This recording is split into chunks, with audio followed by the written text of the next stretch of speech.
नमस्कार student, welcome to 50 current affair question of November month. आइए मेरे साथ 1 to 1 इन क्वेश्चन को एनालिसिस करेंगे।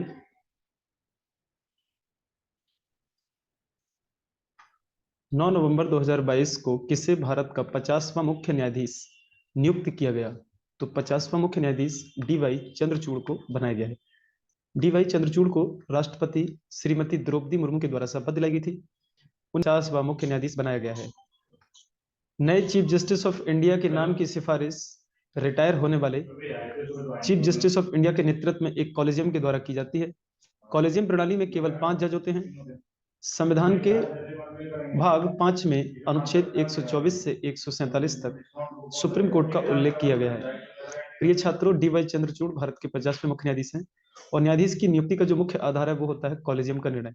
कॉलेजियम जो होता है वो 5 जजों का एक सिस्टम होता है जो रिटायर होने वाले मुख्य न्यायाधीश के नेतृत्व में कार्य करता है।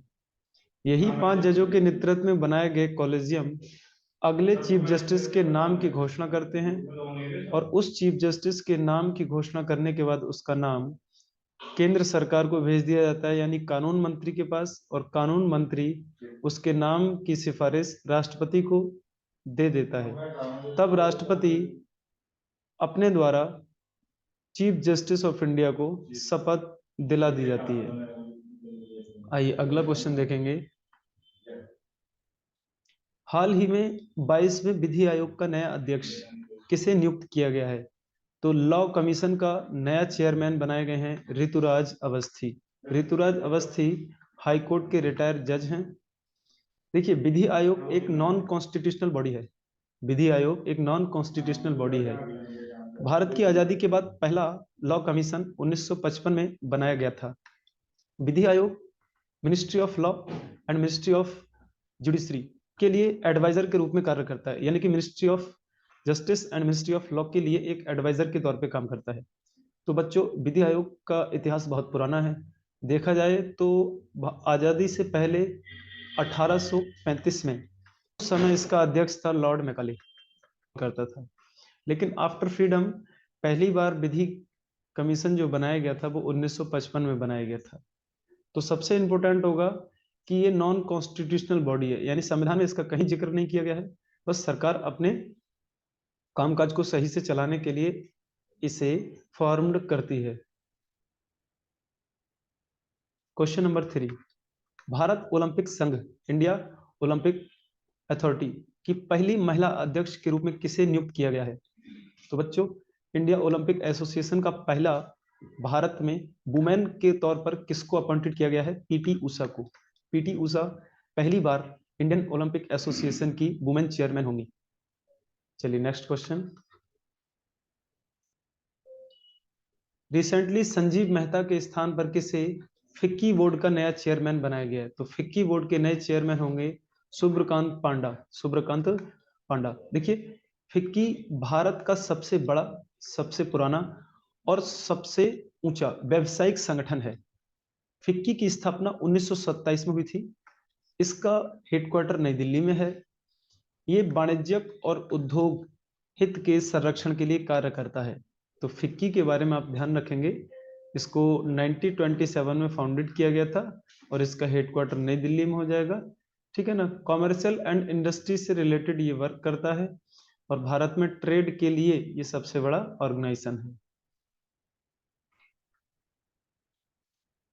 क्वेश्चन नंबर 5, रिसेंटली फिक्की ने लाइफ टाइम अचीवमेंट अवार्ड 2022 से किसे सम्मानित किया है? तो फिक्की के द्वारा लाइफ टाइम अचीवमेंट अवार्ड 2022 दिया गया राजेंद्र सिंह पवार के लिए। राजेंद्र सिंह पवार के लिए। ये राजेंद्र सिंह पवार NIIT के चेयरमैन और फाउंडर भी हैं। देखिए, जो लाइफ टाइम अचीवमेंट अवार्ड दिया जाता है ये किसी ऐसे सेक्टर में जो भारत के डेवलपमेंट के लिए एक अहम कंट्रीब्यूशन का काम करे, उसमें लंबे टाइम से कार्य करने वाले किसी व्यक्ति को लाइफ टाइम अचीवमेंट अवार्ड दिया जाता है। क्वेश्चन नंबर 6, भारत का पहला मल्टी मॉडल लॉजिस्टिक पार्क किस राज्य में स्थापित किया जाएगा? भारत का पहला मल्टी मॉडल लॉजिस्टिक पार्क बनाया जाएगा तमिलनाडु स्टेट में। इसे तमिलनाडु के तिरुवल्लुवर जिले के मोपड्डू में रिलायंस इंडस्ट्री द्वारा डेवलप किया जाएगा। सेंट्रल रोड मिनिस्टर पीएम गति शक्ति राष्ट्रीय मास्टर प्लान स्कीम के तहत देश भर में 35 मल्टी मॉडल लॉजिस्टिक पार्क बना रहा है। देखिए मल्टी मॉडल लॉजिस्टिक पार्क का जो कॉन्सेप्ट है वो रोड मिनिस्ट्री के द्वारा लाया गया कॉन्सेप्ट है और इसके लिए भारत सरकार बजट में एक स्कीम लाई थी जिसका नाम है पीएम गति शक्ति राष्ट्रीय मास्टर प्लान। इसी स्कीम के थ्रू भारत में total 35 multi modal logistic park को डेवलप किया जाएगा। फिलहाल में पहला मल्टी मॉडल लॉजिस्टिक पार्क बनाया जाएगा तमिलनाडु में और इसको डेवलप किया जाएगा रिलायंस इंडस्ट्रीज के द्वारा। तो ये दोनों ही बातें इंपॉर्टेंट होंगी। आइए नेक्स्ट क्वेश्चन। रिसेंटली किस स्टेट में भारत का 35वां जैव विविधता विरासत स्थल घोषित किया गया है? तो 35वां जैव विविधता विरासत स्थल घोषित किया गया है तमिलनाडु स्टेट में, यानी कि 35 बायोडाइवर्सिटी हेरिटेज साइट। आइए कुछ समझते हैं इसके बारे में। तमिलनाडु सरकार ने मदुरै जिले के अरिट्टापट्टी में भारत का 35वां और राज्य का पहला बायोडाइवर्सिटी हेरिटेज साइट डिक्लेयर किया है। यहाँ 250 से अधिक पक्षियों की प्रजातियां निवास करती हैं। इसी विविधता को ध्यान में रखते हुए इसे एक जैव विविधता विरासत स्थल घोषित किया गया है। तमिलनाडु ने ही हाल में Kaveri south wild life sanctuary को एक नया नेशनल पार्क के रूप में मंजूरी दी है। तो Kaveri south wild life sanctuary भी कहाँ होगी? तमिलनाडु में। आइए question number 8।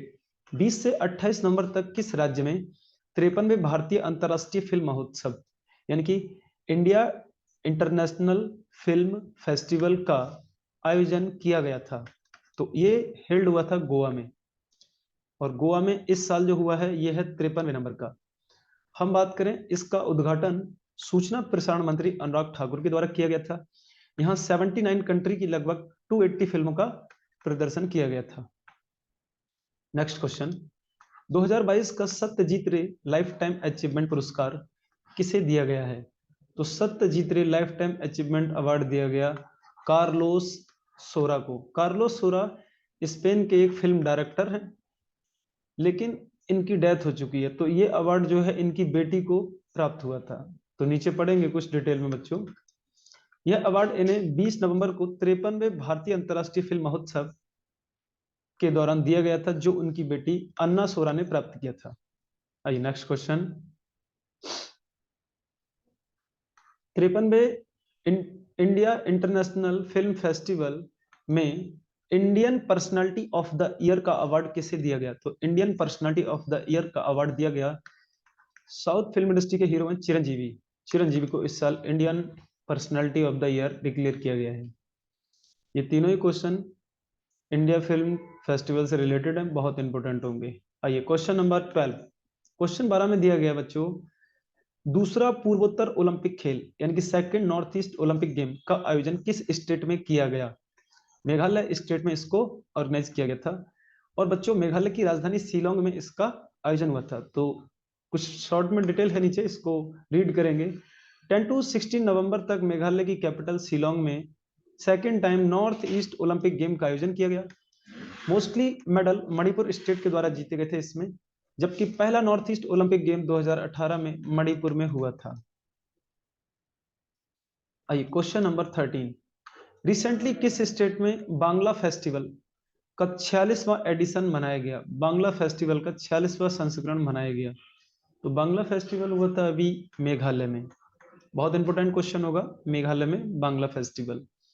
Bangla festival Meghalaya में गारो कम्युनिटी के द्वारा मनाए जाने वाला एक फसल उत्सव है, यानी कि वहाँ जो गारो, खासी और जयंतियाँ जो ट्राइबल्स हैं उसके द्वारा मनाया जाता है ये फेस्टिवल। और ये फसल बुवाई के दौरान मनाया जाता है। जैसे वर्तमान में गेहूं की फसल की बुवाई की चल रही है, तो इस दौरान ये वहाँ सेलिब्रेट हुआ था। इसे ड्रम फेस्टिवल भी कहते हैं, क्योंकि इसे 100 ड्रम, लगभग 100 ड्रम का यूज करके इस फेस्टिवल को किया जाता है, इसलिए 100 ड्रम फेस्टिवल भी कहा जाता है इसको। हाल ही में किस स्टेट में अपना 11वां संगाई महोत्सव का आयोजन किया गया था? 11वां संगाई महोत्सव, तो संगाई महोत्सव मनाया गया था मणिपुर स्टेट में, ये भी नॉर्थ ईस्ट में होगा। इसके बारे में कुछ पढ़ेंगे नीचे। 21 to 30 नवंबर तक मणिपुर में सबसे बड़ा टूरिज्म फेस्टिवल यानी कि संगाई उत्सव का आयोजन किया गया। संगाई उत्सव एक टूरिज्म फेस्टिवल है बच्चों।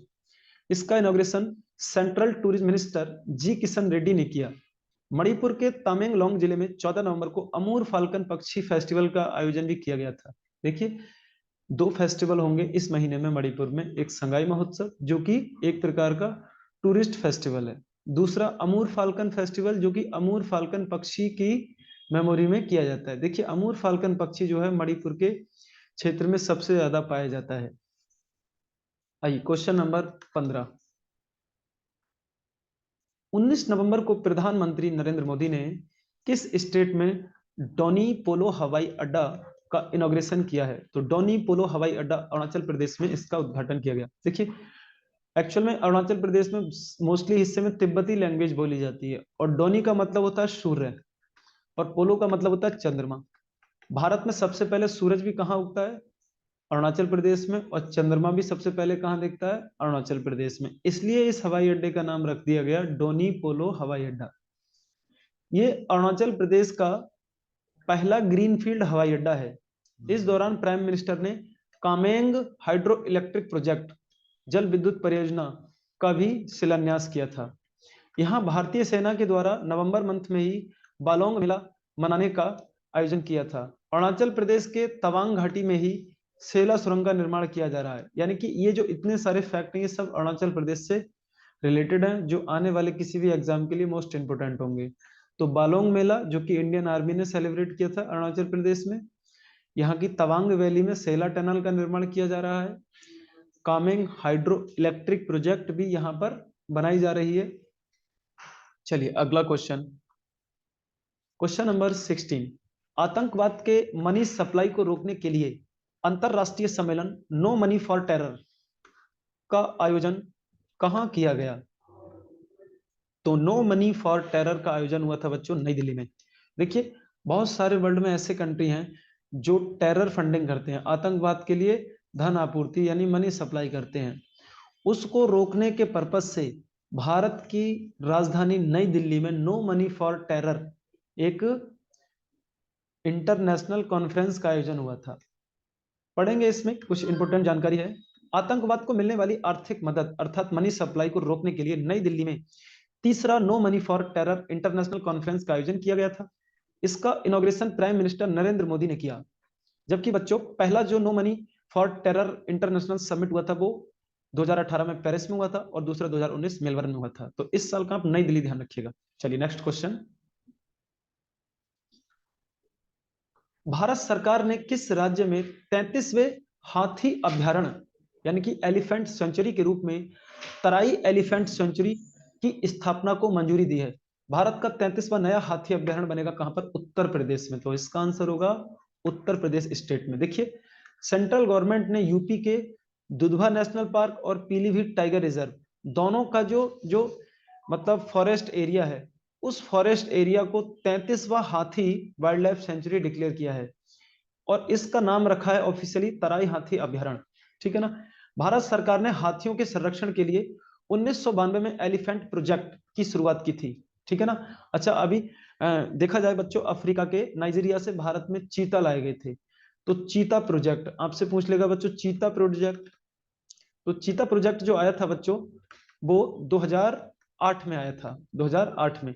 अगर मान लिया आपसे क्वेश्चन आ जाता है बच्चों टाइगर प्रोजेक्ट, तो स्टूडेंट टाइगर प्रोजेक्ट जो आया था 1973 में आया था टाइगर प्रोजेक्ट। तो ये इंपोर्टेंट प्रोजेक्ट है, इनको ध्यान रखिएगा। आइए अगला क्वेश्चन देखते हैं।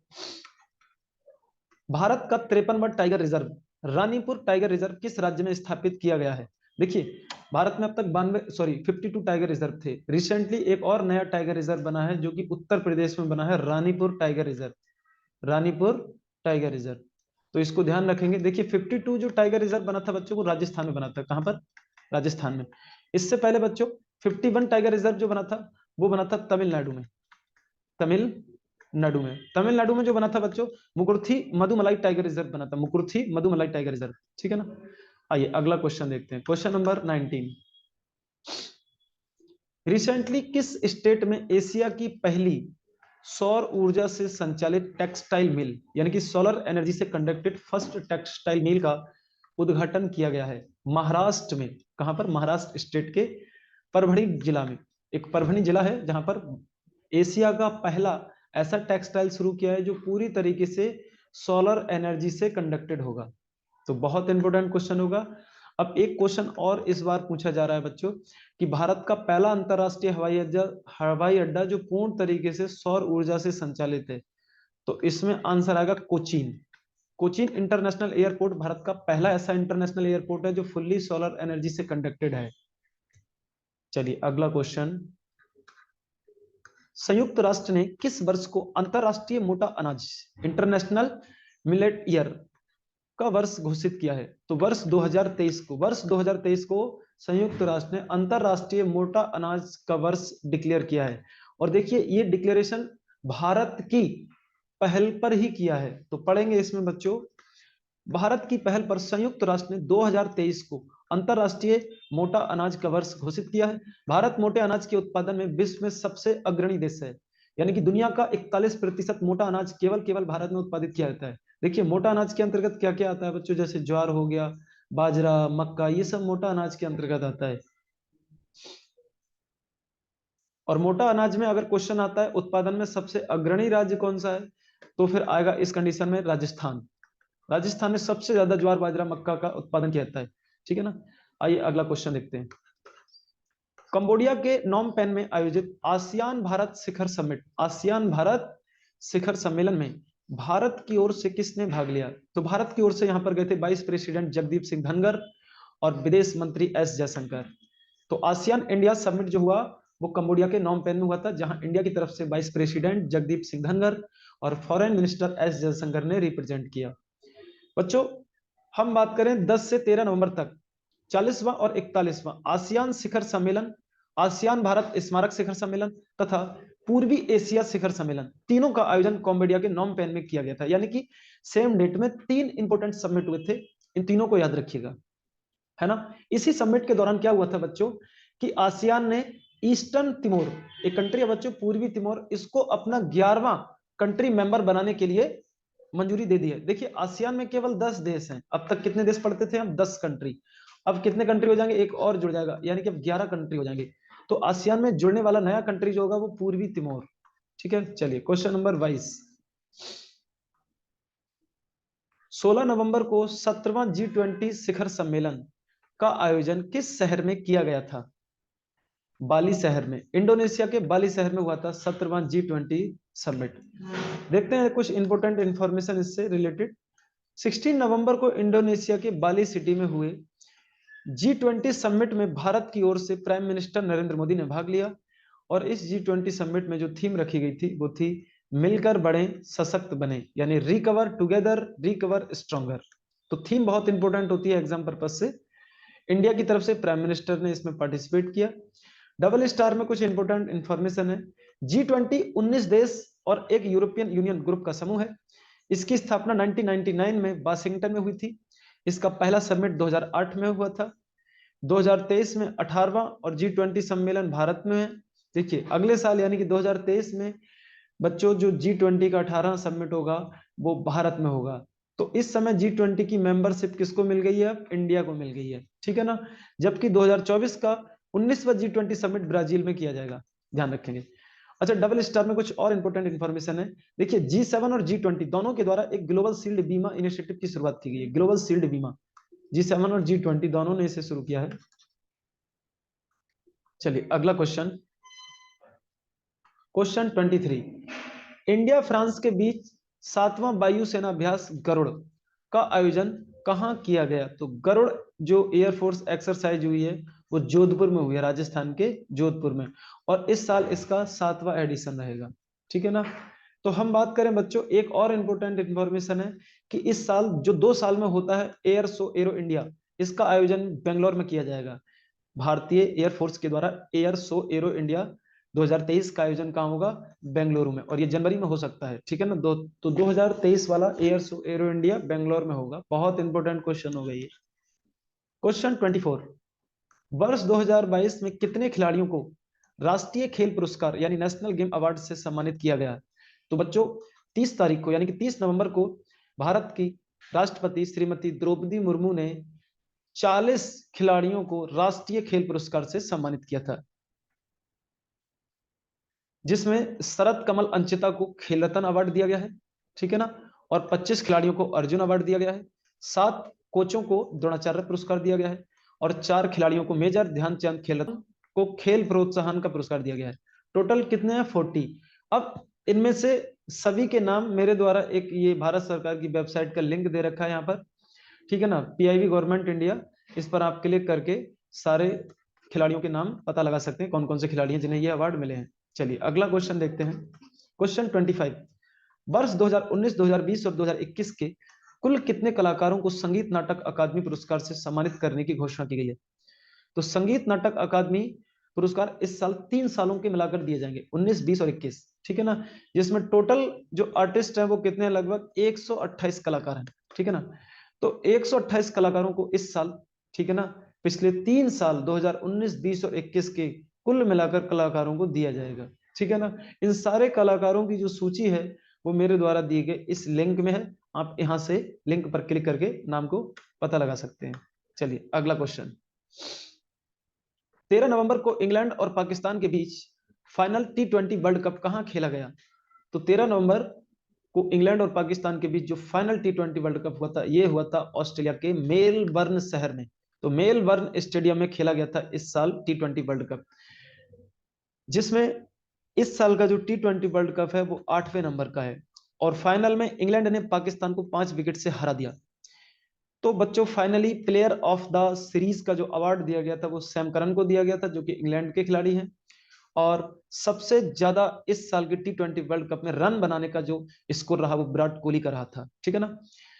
अब तक के T20 वर्ल्ड कप जितने भी खेले गए हैं 2007 से लेकर 2022 तक, उसमें वेस्ट इंडीज और इंग्लैंड ऐसी दो टीम हैं जिन्होंने दो दो बार T20 वर्ल्ड कप जीत रखा है, जबकि भारत ने पहला T20 वर्ल्ड कप ही जीता था बस 2007 में, ठीक है ना। अब ध्यान रहे बच्चों कि आने वाला 2024 में जो T20 वर्ल्ड कप होगा 9वें नंबर का, ये अमेरिका और वेस्ट इंडीज में खेला जाएगा। तो next T20 world cup will be held in West Indies. आइए नेक्स्ट क्वेश्चन 27, रिसेंटली न्यूज में रहा हेलोविन फेस्टिवल के कारण किस देश में 150 लोगों की मृत्यु हो गई थी? तो हेलोविन फेस्टिवल कहां मनाया जाता है? देखिए हेलोविन फेस्टिवल मनाया जाता है, ये क्रिश्चियन फेस्टिवल है, जो उन सभी अमेरिका, यूरोप, ऑस्ट्रेलिया, न्यूजीलैंड, ठीक है ना, इन देशों में मनाया जाता है ये। अब एक्चुअल में जो साउथ कोरिया था वहां एक इंसिडेंट हो जाता है, और वो क्या कारण है? हेलोविन ईसाई समुदाय के द्वारा 31 अक्टूबर को मनाए जाने वाला एक फेस्टिवल है। इसमें लोग भूत चुड़ैल बनकर इस फेस्टिवल को मनाते हैं। 31 अक्टूबर को दक्षिण कोरिया की राजधानी सियोल में इस फेस्टिवल के दौरान एक भगदड़ हो जाती है, जिस भगदड़ में लगभग 150 लोग मारे जाते हैं। तो ये काफी न्यूज में रहता है हेलोविन फेस्टिवल।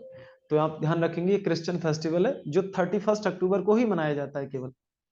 डेट इंपोर्टेंट होगी, कम्युनिटी इंपोर्टेंट होगी, और इंसिडेंट इसका साउथ कोरिया इंपोर्टेंट रहेगा। चलिए अगला क्वेश्चन नंबर 28,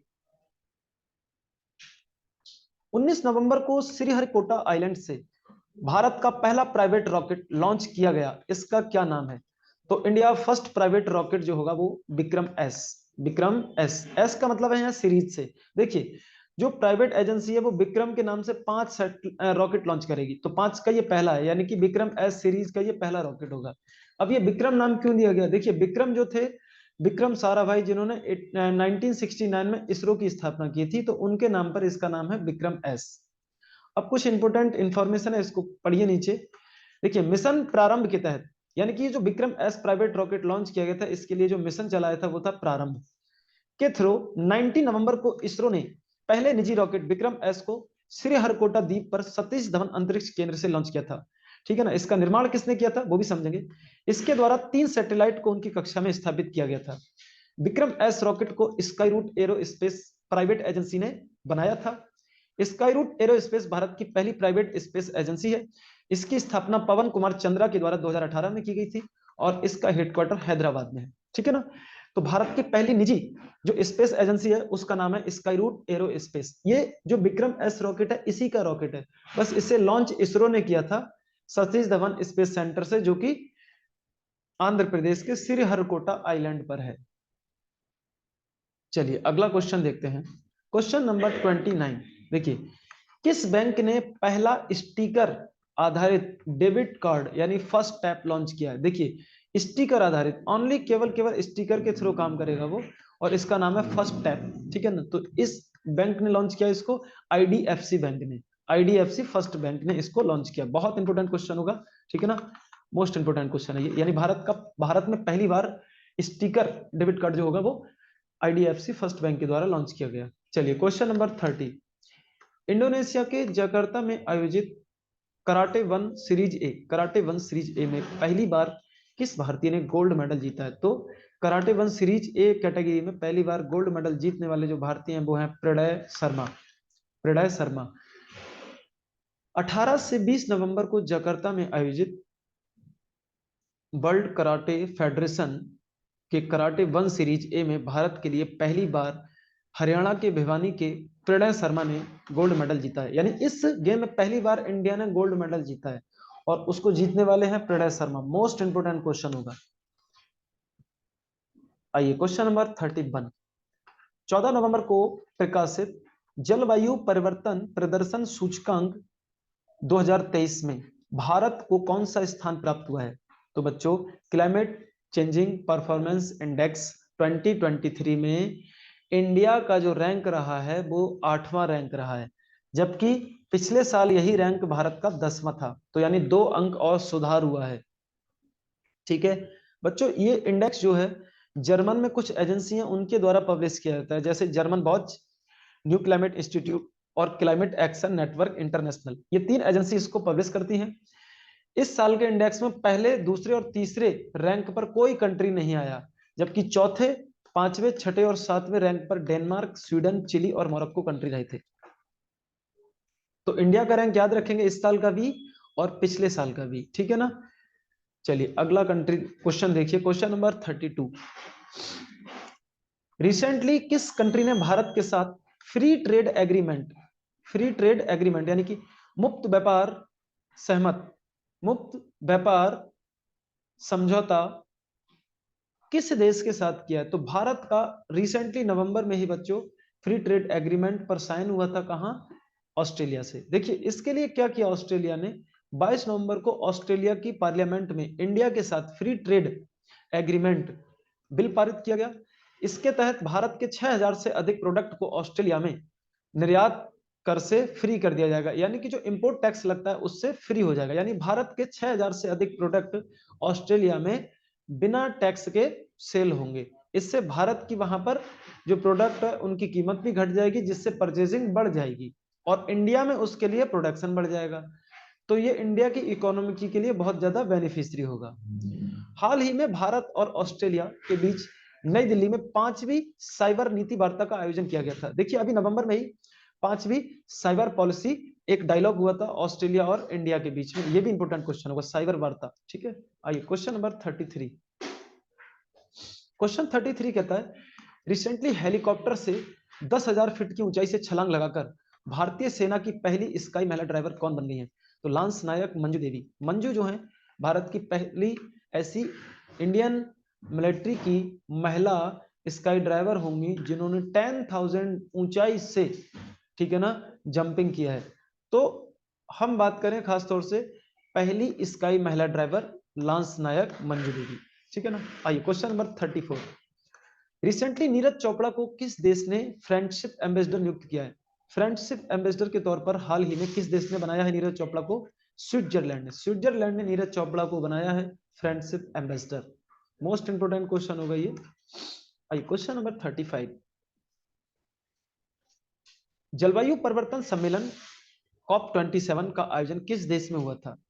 तो क्लाइमेट चेंज जो कॉन्फ्रेंस हुई थी अब COP27 के नाम से, इसे मिस्र में आयोजित किया गया था। कहां पर बच्चों? मिस्र में। अगले साल इसका आयोजन यूएई में होगा, संयुक्त अरब अमीरात में होगा, जबकि पिछले साल यानी कि 2022 में COP26 हुआ था जो ग्लासगो में हुआ था। ग्लासगो स्कॉटलैंड की राजधानी ग्लासगो। ठीक है ना। पढ़ लेंगे नीचे कुछ शॉर्ट में डिटेल है COP27 में क्या रिजल्ट निकले थे। देखिए जो COP होता है ना, क्लाइमेट चेंजिंग पर जो समिट होती है, जो कॉन्फ्रेंस होती है, वो UNFCCC के द्वारा की जाती है। UNFCCC का मतलब होता है बच्चों United nation framework on climate change conference. तो क्लाइमेट चेंज कॉन्फ्रेंस पर, ठीक है ना, एक फ्रेमवर्क तैयार किया जाता है, इसीलिए इस ऑर्गेनाइजेशन का नाम है UNFCCC। तो जलवायु परिवर्तन संगठन UNFCCC द्वारा COP27, COP का मतलब होता है कॉन्फ्रेंस ऑन पार्टी। तो कॉन्फ्रेंस ऑफ पार्टी 27 समिट 6 से 18 नवंबर तक मिस्र के शर्म अल शेख सिटी में आयोजित किया गया था। अब यहां देखते हैं क्या क्या इंपॉर्टेंट रिजल्ट निकला। देखिए, इस समिट के दौरान जलवायु परिवर्तन से नुकसान की भरपाई के लिए, रिकवरी के लिए क्षतिपूर्ति कोष का गठन किया गया था, यानी कि कंपनसेशन फंड बनाया गया था। ठीक है ना। और इसी कॉन्फ्रेंस में यह बताया गया कि अफ्रीका कॉन्टिनेंट का जलवायु परिवर्तन पिछले समय में सबसे तेजी से चेंज हुआ है, यानी कि अफ्रीका ऐसा कॉन्टिनेंट है जहां का सबसे फास्ट क्लाइमेट चेंज हो रहा है। दूसरा, mangrove alliance for climate, MAC के नाम से, ठीक है ना, एक कमेटी लॉन्च की गई है, मैंग्रोव अलायंस फॉर क्लाइमेट। इसके लिए एक ऑर्गेनाइजेशन बनाया इन्होंने, ठीक है ना। और है दिया हुआ कि स्पेन और सेनेगल ने आईडीआरए लॉन्च किया। इसी समिट के दौरान बच्चों, स्पेन और सेनेगल ने एक आईडीआरए नाम का ऑर्गेनाइजेशन लॉन्च किया। इसका नाम है इंटरनेशनल ड्रॉट रेजिलायंस अलायंस। ठीक है ना। ये सूखाग्रस्त क्षेत्र में उसकी भरपाई के लिए काम करेगा। आइए अगला क्वेश्चन देखते हैं। आर्टिफिशियल इंटेलिजेंस पर वैश्विक भागीदारी, आर्टिफिशियल इंटेलिजेंस पर वैश्विक भागीदारी, आर्टिफिशियल इंटेलिजेंस, ठीक है ना, से रिलेटेड जो समिट हुआ है इस साल 2023 का, ठीक है ना, हम बात करें खासतौर से, सॉरी 2023 का जो समिट होगा उसकी चेयरमैनशिप किस कंट्री को सौंप दी गई, ये क्वेश्चन ये सीधे पूछना चाह रहा है। तो इस क्वेश्चन को बहुत बारीकी से समझिए और इसको अच्छे से दिमाग में डाल लीजिए, ये क्वेश्चन मोस्ट इंपोर्टेंट है। तो global partnership on artificial intelligence, ये समिट 2023 में भारत में आयोजित किया जाएगा, इंडिया में। तो इसकी चेयरमैनशिप इंडिया को हैंडओवर कर दी गई है, ठीक है ना। तो इसमें शॉर्ट में पढ़ेंगे कुछ।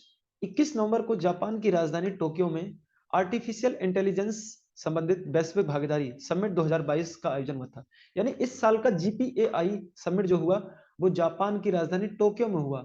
और उसके लास्ट दिन क्या किया, उसकी चेयरमैनशिप भारत को सौंप दी गई। तो अगले साल जो होगा वो भारत में होगा जीपीएआई का समिट।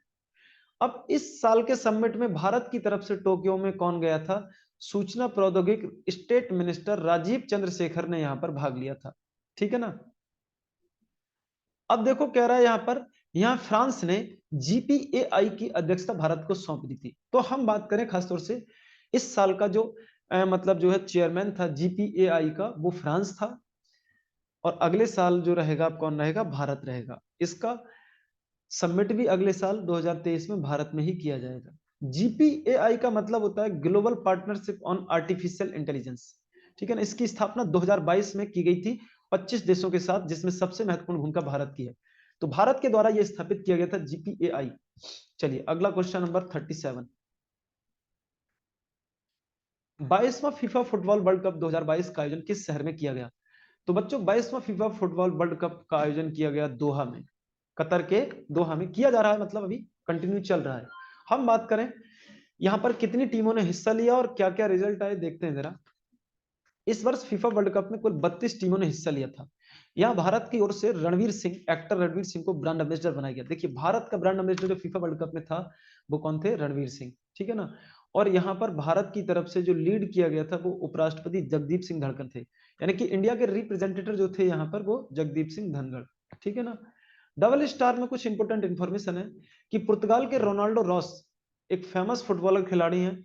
इन्होंने इस साल के फीफा वर्ल्ड कप में 5वां गोल करके ये दुनिया के ऐसे पहले खिलाड़ी बन गए हैं जो जो वर्ल्ड कप में 5 बार गोल करने वाले पहले खिलाड़ी हैं। यानी कि ये अब तक 5 फीफा वर्ल्ड कप खेल चुके, 5 फीफा वर्ल्ड कप खेल चुके हैं।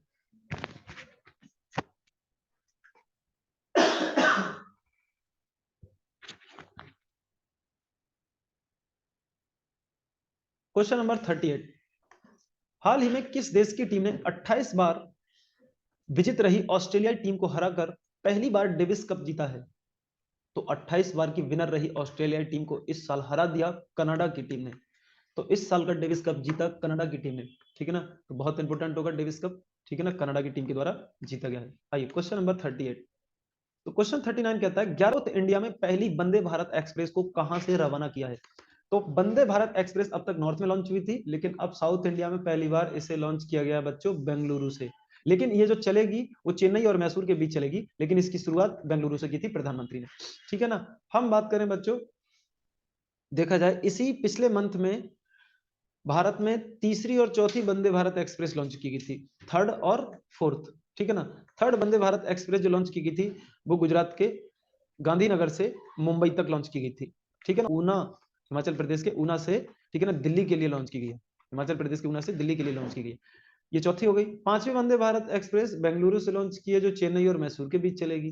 पहली वंदे भारत एक्सप्रेस जो चलाई गई थी 2018 में, वो दिल्ली से बनारस के बीच चली थी, जबकि दूसरी वंदे भारत एक्सप्रेस दिल्ली से जम्मू कश्मीर के कटरा तक चलाई गई थी।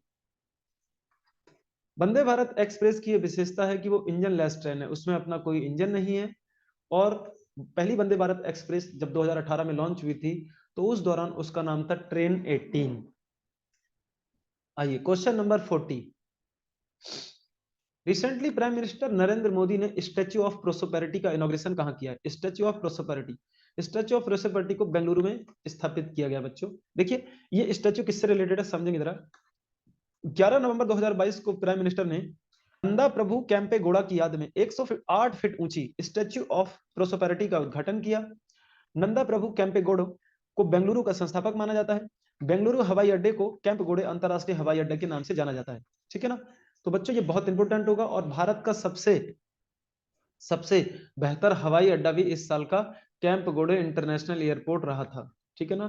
तो ये स्टैच्यू किसकी मेमोरी में बनाई गई है, किस स्थान पर इसका इनॉग्रेशन हुआ है, उन सब चीजों को लर्न करके रखिएगा। आइए क्वेश्चन नंबर 41।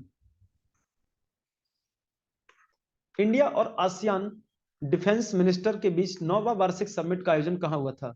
तो भारत और आसियान देशों के रक्षा मंत्रियों के बीच 9वां एनुअल सम्मेलन जो हुआ है बच्चों, एनुअल समिट जो हुआ है वो कंबोडिया में आयोजित किया गया था। कंबोडिया में पढ़ेंगे इसको। 22 से 23 नवंबर को कंबोडिया के सिमरीप शहर में आयोजित 9वां भारत आसियान देशों के रक्षा मंत्रियों की बैठक में भारत की ओर से डिफेंस मिनिस्टर राजनाथ सिंह ने भाग लिया था। तो India ASEAN defence minister, India ASEAN defence minister की मीटिंग में भारत की तरफ से डिफेंस मिनिस्टर राजनाथ सिंह ने पार्टिसिपेट किया था। बहुत इंपोर्टेंट समिट होगा, ध्यान रखिएगा। आइए क्वेश्चन नंबर 42। क्वेश्चन 42 कहता है बच्चों, रिसेंटली बिम्स्टेक देशों के कृषि मंत्रियों की दूसरी बैठक का आयोजन किस देश में किया गया था? तो बिम्स्टेक देशों के एग्रीकल्चर मिनिस्टर की सेकंड मीटिंग जो हुई थी भारत के नई दिल्ली में हुई थी, भारत के नई दिल्ली में। आइए क्वेश्चन नंबर 43। सभी जिलों में 5G सेवा शुरू करने वाला भारत का पहला राज्य कौन बन गया है? तो पूरी तरीके से राज्य में 5G सर्विस शुरू करने वाला पहला राज्य बन गया बच्चों गुजरात। गुजरात भारत का पहला ऐसा स्टेट है जहां कंप्लीटली 5G सर्विस शुरू हो चुकी है। देखिए भारत में जो 5G सर्विस लॉन्च हुई थी वो 1 अक्टूबर 2022 को प्रधानमंत्री के द्वारा नई दिल्ली में इसकी शुरुआत हुई थी, और ये बच्चों एयरटेल कंपनी ने उस दौरान शुरू किया था। ठीक है ना। लेकिन अब गुजरात के सभी जिलों में 5G सेवा शुरू करने वाली जो कंपनी है वो जियो है, यानी कि भारत में पहला ऐसा स्टेट गुजरात होगा जहां पूरी तरीके से 5G सर्विस शुरू की जा चुकी है। ठीक है ना, जियो रिलायंस के द्वारा। आइए क्वेश्चन नंबर 44। संयुक्त राष्ट्र ने किसे सर्वोच्च पर्यावरण पुरस्कार चैंपियंस ऑफ द अर्थ से सम्मानित किया है? चैंपियंस ऑफ द अर्थ ये अवार्ड जो दिया जाता है वो एनवायरमेंट से रिलेटेड है, और ये मिला था इस बार डॉक्टर पूर्णिमा देवी बर्मन को। डॉक्टर पूर्णिमा देवी बर्मन, देखिए ये असम की, ठीक है ना, वन्य जीव वैज्ञानिक हैं, वाइल्ड लाइफ साइंटिस्ट हैं ये। ठीक है ना। तो इनको इस साल मिला संयुक्त राष्ट्र का पर्यावरण पुरस्कार चैंपियंस ऑफ द अर्थ का अवार्ड। चलिए क्वेश्चन नंबर 45। 30 नवंबर को आरबीआई ने किस डेट से अपना पहला डिजिटल रुपया ERR लॉन्च करने की घोषणा की है? तो बच्चों ये लॉन्च कर दिया गया है 1 दिसंबर 2022 को। 1 दिसंबर 2022 को ये लॉन्च हो चुका है। ठीक है ना। देखिए जो ERR एक डिजिटल टोकन के रूप में करेंसी होगी। डिजिटल ये जो रुपया होगा, ठीक है ना, इसकी कीमत उसी प्रकार से होगी जो एक कागजी मुद्रा और सिक्के की होती है। ठीक है ना। आरबीआई ने डिजिटल मुद्रा यानी कि डिजिटल रुपया लाने के लिए एक पायलट प्रोजेक्ट के तौर पर भारत के 5 बैंकों में इसको लॉन्च किया है, ठीक है ना। जैसे SBI है, ICICI है, IDFC, फर्स्ट बैंक, HDFC, इसमें इसे, ठीक है ना, एक पायलट प्रोजेक्ट के तौर पर, ठीक है ना, डिजिटल रुपया को लॉन्च कर दिया गया है। आइए अगला क्वेश्चन देखेंगे। क्वेश्चन नंबर 46, भारतीय ऐतिहासिक अनुसंधान परिषद, इंडियन हिस्टोरिकल रिसर्च काउंसिल द्वारा प्रकाशित पुस्तक India the mother of democracy, India the mother of democracy का विमोचन किसने किया? तो शिक्षा मंत्री धर्मेंद्र प्रधान के द्वारा इस बुक को हम बात करें तो रिलीज किया गया था। और बच्चों ये जो बुक है ना, ये बुक भारत के लोकतंत्र पर आधारित लिखी गई है। और इस बुक में बताया गया है कि दुनिया में जो लोकतंत्र की जननी है ना, वो केवल केवल इंडिया है। इंडिया को इसमें दुनिया का डेमोक्रेटिक का मदर बताया गया है। तो पढ़ेंगे जरा शॉर्ट में। भारतीय ऐतिहासिक अनुसंधान परिषद के चेयरमैन डॉक्टर विनय सहस्त्रबुद्धे ने इस पुस्तक को लिखा है और प्रकाशित भी किया है, लेकिन इसको launch education minister Dharmendra Pradhan ने किया है। अगर इस बुक का राइटर पूछेगा तो आप IHRC के चेयरमैन डॉक्टर विनय सहस्त्रबुद्धे का आंसर लगाएंगे, ठीक है ना। चलिए अगला क्वेश्चन, क्वेश्चन नंबर 47, रिसेंटली कौन सा देश विश्व का दूसरा सबसे बड़ा इस्पात उत्पादन यानी स्टील प्रोडक्शन देश बन गया है? दुनिया का सबसे दूसरा बड़ा इस्पात उत्पादन करने वाला देश अब भारत है, ठीक है ना। यानी कि सबसे ज्यादा सेकंड मोस्ट स्टील प्रोडक्शन कहां किया जा रहा है? भारत में। देखिए दुनिया का सबसे ज्यादा स्टील का प्रोडक्शन होता है चाइना में, यानी कि 57% ऑफ द वर्ल्ड, ठीक है ना। इसके बाद भारत में इस्पात उत्पादन के स्थान पर दूसरा नंबर है, ठीक है ना। स्टील उत्पादन में तेजी लाने के लिए गवर्नमेंट ऑफ इंडिया ने पूर्वोदय प्रोग्राम शुरू किया था। पूर्वोदय प्रोग्राम आपसे क्वेश्चन पूछ लेगा, पूर्वोदय प्रोग्राम का संबंध किससे है? तो आप क्या बताएंगे? स्टील प्रोडक्शन से, ठीक है ना। सेकंड जब 5 ईयर प्लान आया था तो भारत सरकार ने स्टील प्रोडक्शन को बढ़ावा देने के लिए एक कंपनी स्थापित की थी जिसका नाम है हिंदुस्तान स्टील लिमिटेड, ठीक है ना। और इस हिंदुस्तान स्टील लिमिटेड कंपनी ने 1956 में 3 कारखाने स्थापित किए थे।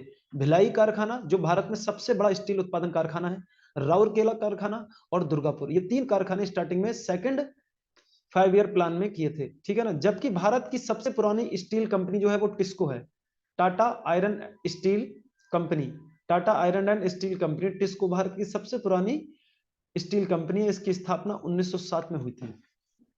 आइए क्वेश्चन नंबर 48, हिमाचल प्रदेश के राज्यपाल राजेंद्र विश्वनाथ आर्लेकर ने किसको गांधी मंडेला पुरस्कार से सम्मानित किया? गांधी मंडेला पुरस्कार इस साल दिया गया दलाई लामा को। तिब्बती धर्मगुरु दलाई लामा को दिया गया गांधी मंडेला पुरस्कार। देखिए मंडेला से मतलब है नेल्सन मंडेला जो कि दक्षिण अफ्रीका के राष्ट्रपति रह चुके हैं, और गांधी से मतलब है यहाँ महात्मा गांधी, ठीक है ना।